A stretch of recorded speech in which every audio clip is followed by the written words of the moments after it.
Hello, what's up? Today it's the 12th of December 2025, and if you've been to this channel before, you know that I haven't posted for a while. Last time I posted, it was around midsummer, which is in Sweden. It's about somewhere in the end of June. Now it's the middle of December. My 21st birthday was 2 weeks ago, and it's been a while since I updated anyone on these channels, or this channel, or the main channel as well. I took down every single video. I made them private, both on the main channel and the second channel, but also the third channel that I had that was on just like this but in Swedish.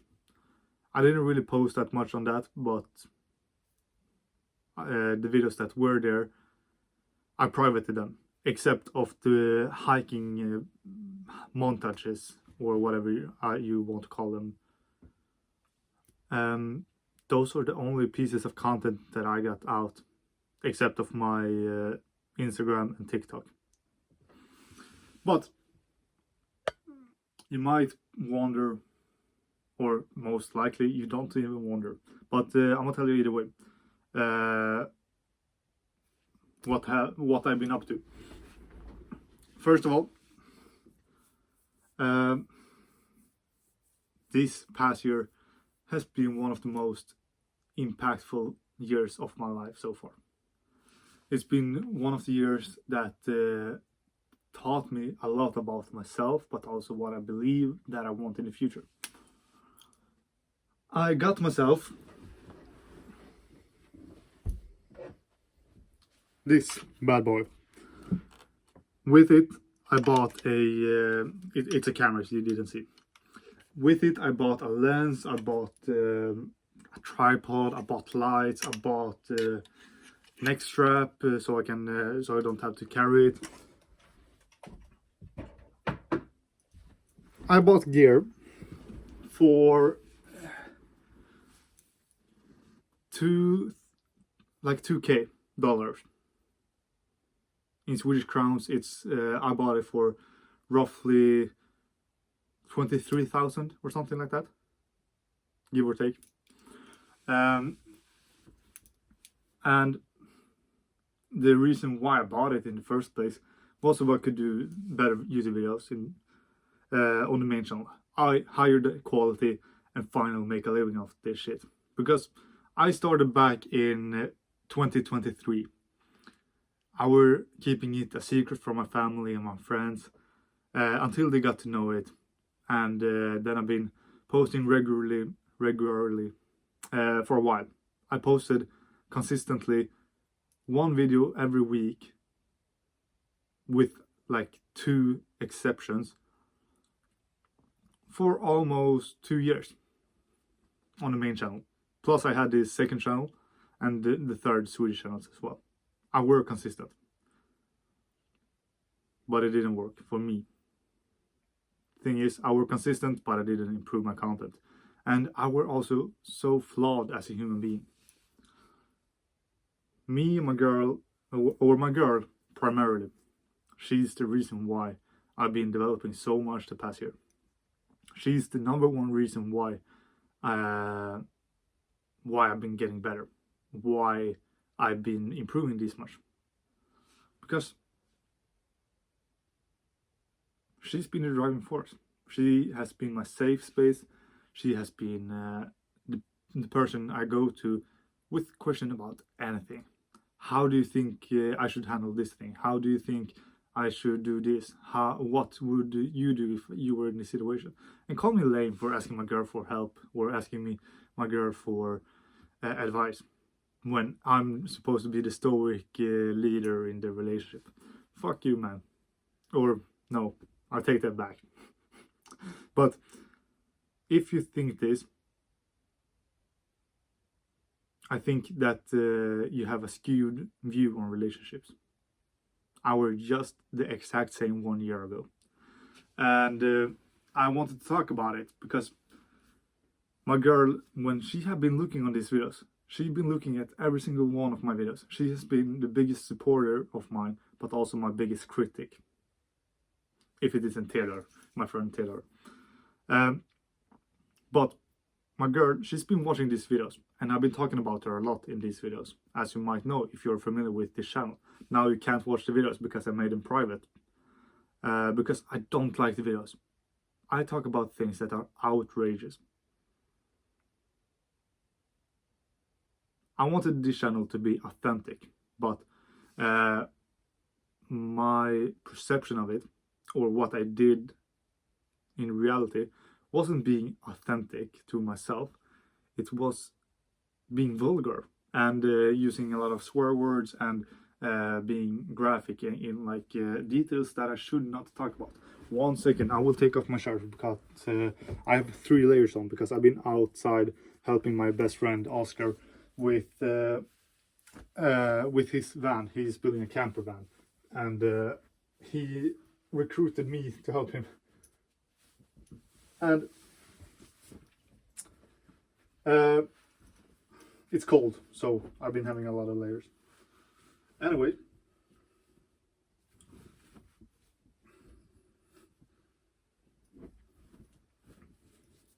as you can see, I'm still the same person. I still do these videos and interrupt them constantly, taking off my shirt or doing anything else that might not be the best for the YouTube retention. But yeah, I thought that my videos on the second channel were authentic, when in reality they wasn't. And I made a video talking about you shouldn't talk about feelings with your girl. That whole video and a bunch of my videos on this second channel was just me ranting about how I felt, and then I preached to you that you shouldn't be doing like you shouldn't be talking about your feelings, when that was the exact thing that I did.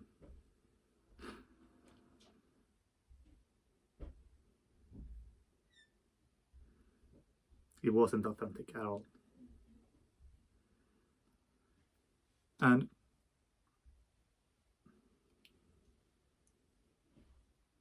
it was wrong.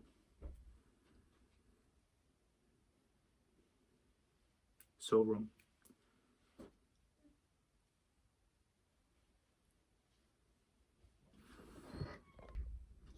Sorry, my mom. We talked. I was talking about how wrong it was of me to think that I were authentic when I just shared details that I shouldn't.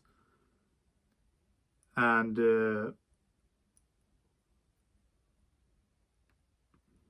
1 second, my girl called. Okay, picking up where we left. I was sharing details that I shouldn't. I were being too vulgar and too graphic with my language, and say that it was being authentic, when in reality I don't talk like that when I'm with my friends. I don't talk like that when I'm with my girl. I don't talk like that ever with anyone, except on the second channel here online. And the last year been pretty revolutionary for me, because I have stopped watching self-improvement content almost completely.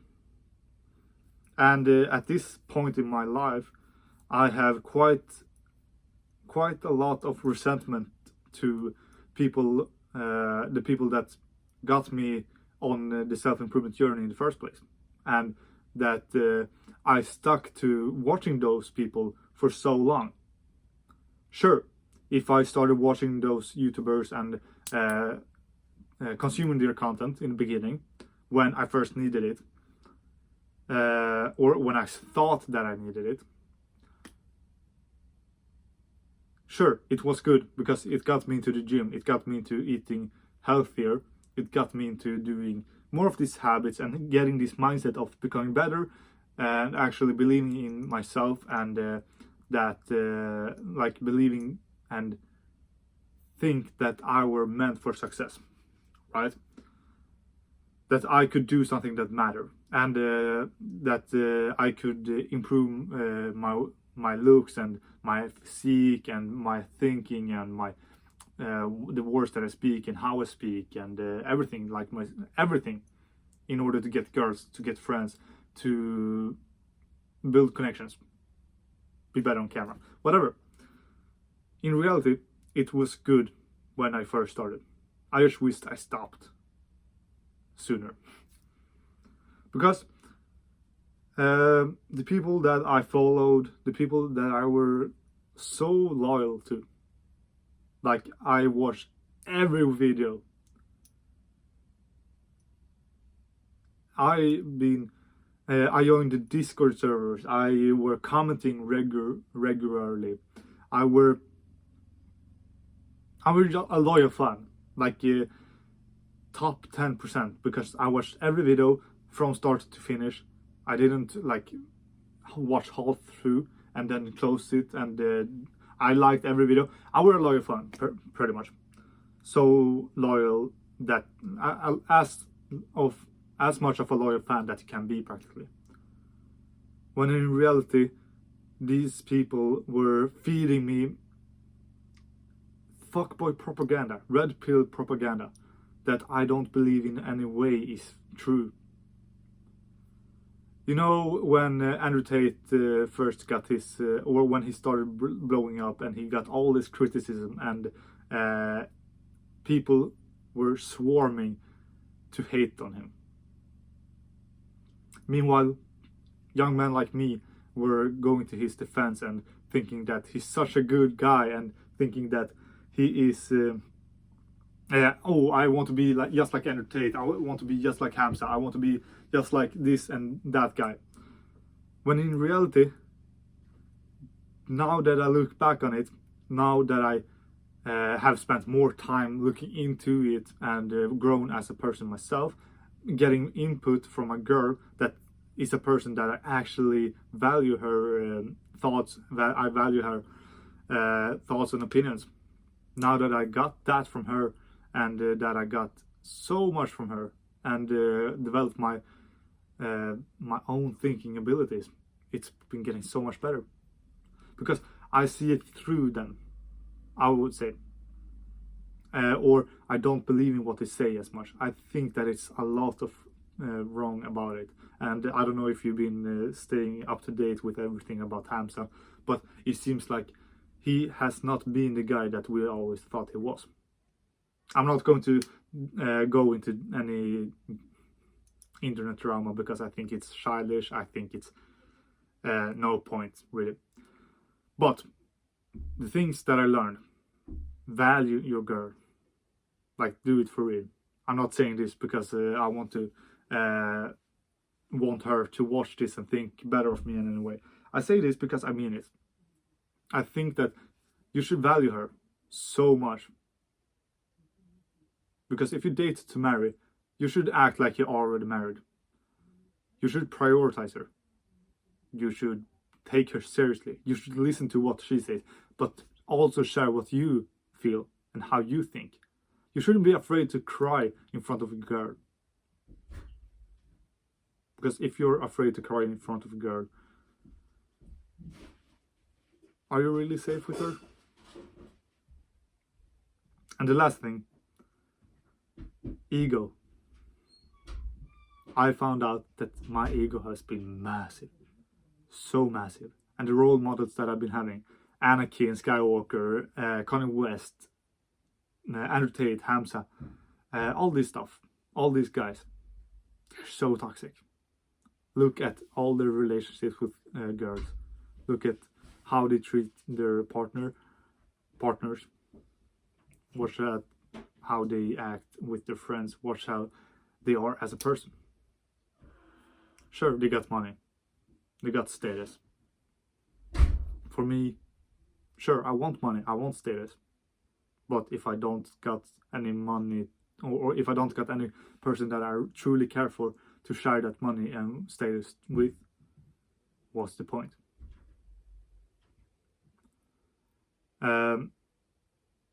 instead of having these people as role models, I've been switching to people like Chris Williamson, and instead of having characters or people that I think of so highly and put them on a pedestal, I have them like if they were to go on a call with me and tell me what to do with my life, I would follow them with every step. Instead of having people like that I idolize and think so highly of, instead I have like, I think Sam Sulek, C-Bomb, Chris Williamson is so good because they're so grounded. C-Bomb is a dad now, and he's actually starting to he's retired from bodybuilding. He's not just an inspiration for working hard and going to the gym and everything like that, but he's also so intelligent. I haven't been consuming much of his content, and I haven't been that deep into the C-Bomb hole, rabbit hole, and not either with Sam Sulek. But what I've seen from those two guys, so fucking fantastic, awesome guys. Chris Williamson too. I've been consuming his podcast religiously for the past couple months, and it's been so good. I've been learning so much because he doesn't. I think that he's intelligent, and I learn a lot from him. That's what I wanted to say. But I don't want to idolize anyone. Instead, I want to learn stuff from everyone. Everyone got something to teach you, and my ego has been getting in the way, especially since I was doing these YouTube videos. I was looking at myself like this leader. I was looking at myself like this guy that know it all, when in reality I know practically nothing. Sure, I can help the people that are on the steps that I've been going, but I haven't come far at all. I'm only 21. And I think the sooner you realize that you know nothing and that you can be taught by everyone, even the people that you hate with your life, they can teach you something. And I think that young people, they have such big egos. Especially me. I've been telling you in these videos that I'm a narcissistic, egotistical piece of shit. And it's been true. I was talking about my girl, like, not in a good way. I don't know how to describe it, but I've been talking negatively when you think about it, about her. The person that I care for the most. The person that I love the most. It was not fair. I haven't been fair to her with these videos at all. And yeah, she's so lovely, and she's taught me a lot. And I don't know what I will do if I'm making a permanent comeback to YouTube. I like doing content. I like recording videos. I like to share my thoughts, but I don't know if it's because of my wants of views. I don't know if it's because I want views, likes, people that know me, status, to feed my ego, or if I actually want to share my thoughts and opinions and stuff like that. And that's one of the reasons why I haven't been recording any videos lately. And yeah, I've been just trying to figure it out. But I think that this video is important. I think that even though I talk slowly, it's unstructured, even if it's not a good video in terms of YouTube strategy, I think it's valuable for me to record it and just speak my mind. Anyway, I'm going to call my girl. I hope that you got some value about out of this, or that you just find it fun to listen to and connect with me again. It's been a while. I'll see you when the next video is. But thank you so much for watching. Actually, I'm not going to give a kiss. That's Hamza's thing that I copied because I wanted to be like Hamza. Thank you so much for watching. I appreciate you. Goodbye.